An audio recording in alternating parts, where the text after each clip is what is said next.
What's up sa inyo guys? It's your boy Ian. Ito ang ating New Year's vlog. So ito, nirecord ko to actually January 28 itong scene na to. Itong clip na to no, namamalingki kami ni tatay.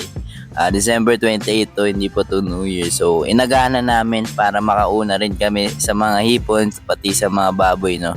So ito pumunta kami ngayon sa Robinsons na malapit sa amin. So yun guys, mga hipon guys. Nandito kami ngayon sa Robinson, patawid sa overpass na kami SM. Tapos titingin na kami sa supermarket doon na mamalengke. Wait lang guys, tawid muna, baka manakaw to eh. Wait lang. So yun, audits namin, patawid namin dito sa may SM. So yan, sa overpass. Then yan, nandito na kami sa SM sa hypermarket. Tinignan muna namin sa hypermarket. Kasi hindi namin alam ni tatay kung saan dyan yung... Kasi dalawa kasi guys yun, nandito yung market. May supermarket siya, hypermarket. Tinignan namin sa hypermarket kung mas mura doon. So yan. Uy, nagpa-video pa. Alam mo talaga yun. Alam mo talaga yun. No? So yan guys. Yan may mga baboy dyan. Meron silang hipon naman dito.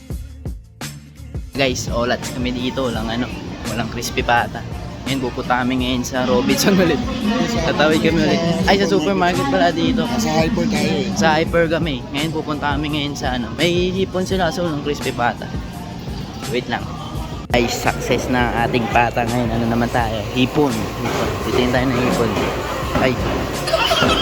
Pata. So yun guys, success dito. Meron yan, mga hipon. Meron din pata dito guys. So success kami dito ni tatay. So yan na, mamili na siya ng mga hipon. Ay, magaganda ba hipon? Maganda, kaya lang mahal. Mahal nga lang. 4.9 din. Pero magaganda hipon guys, matataba. Ito sana gusto ko yung mga pusit. Yung salmon. Salmon yun, alimasag. Salmon, may salmon pala dito.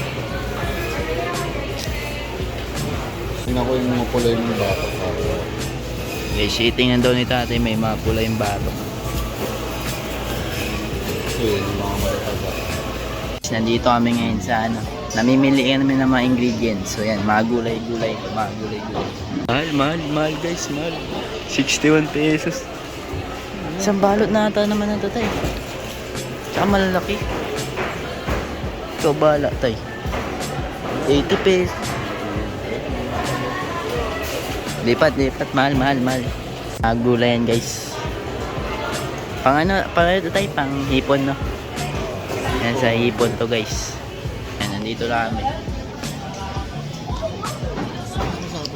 Onion na string. Siguro mas, di ko pa nalalasahan yan tayo. Oh? Kain ka na nito. Dito kami ngayon guys. Sorry, nilalapit ko sa mukha ko yung video. Yan. Tatay namimili. Wala? Yan na daw. Okay, add to cart. Okay na. Next. Susunod namin, cooking oil. Yan. 109. Cooking oil susunod guys. Kasi parang hindi ka asa yung cooking oil namin sa bahay. Sachet lang yun guys, kasi sachet lang. So, happy fiesta na. Sige, ayan. Tayo sa mga atipin guys. Hindi kami bumili ng mga sibuyas. Wala. Mahal. Doon na namin sa amin. Nakaupo lang ako ngayon. Hinihintay yung tatay ko nakapila. Nakapila siya ngayon doon. Nakapila. Pinihintay lang natin siya. So mamaya pagtas nito ata kain kami. So babalikan ko kayo. Yun guys, Chef Boy, Ian na naman tayo. So today, ang menu natin today ay buttered shrimp. So yan. Nilad ko na dyan yung natin guys, yung butter natin. So yan, panoorin nyo. So yan, lagay lang natin dyan yung ating butter and then magugas na tayo ng amay natin. Siyempre, kailangan natin yan pag nagluluto tayo. And yun, nagganyan-ganyan pa nahalo. Alam mo naman, magaling magluto. So yan, ginamit ko na lang spatula kasi ayaw na lukuhin yung sarili ko. Pero yan, ang susunod natin yung ating bawang habang kahit hindi pa kahit hindi pa melted yung natin, ating butter. Lagay na natin dyan yung bawang and then mix muna natin. And then sunod natin yung ating oyster sauce, no? Kalahati lang natin nilagay ko dyan guys, kalahati. So yan, lagay muna natin yan. And then megus na naman natin yan guys. Megus na naman natin yan. And susunod natin yung ating ketchup. So yan, kalahati lang nilagay ko dyan guys. And then halu-haluin natin ulit yan guys. Halu-haluin natin ulit. So yan, naglagay lang ng onti niyan guys. Tapos halu-halo ulit guys. Halo lang na halo. Ginagawa kasi muna dito guys yung sauce bago natin ilagay yung ating mismong hipon. So yan, onti lang ulit nun. So yan, tinikman na. Napapaso-paso pa yung labi ko dyan. So yan, nag-ano na guys. Nag-headband na guys. And yung next natin guys, yung ano natin, chili sauce. Yan, para may unting anghang naman. So yan, inunti-unti lang. Ay, at tatlong scoops lang pala yan. 3 scoops. So yan, halo-halo ulit.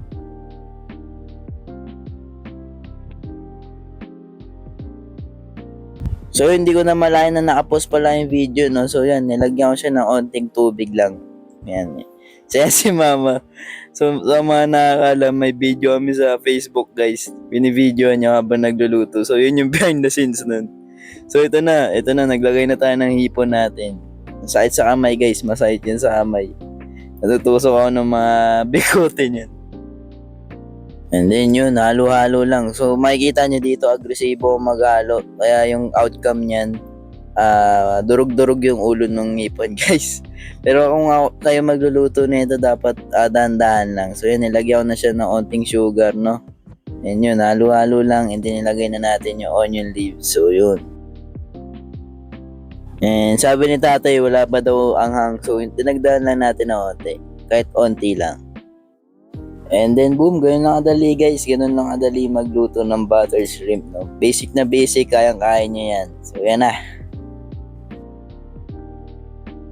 Nagugutom pa rin ako kahit bino-voice over ko na to. Masarap yan guys, try nyo na.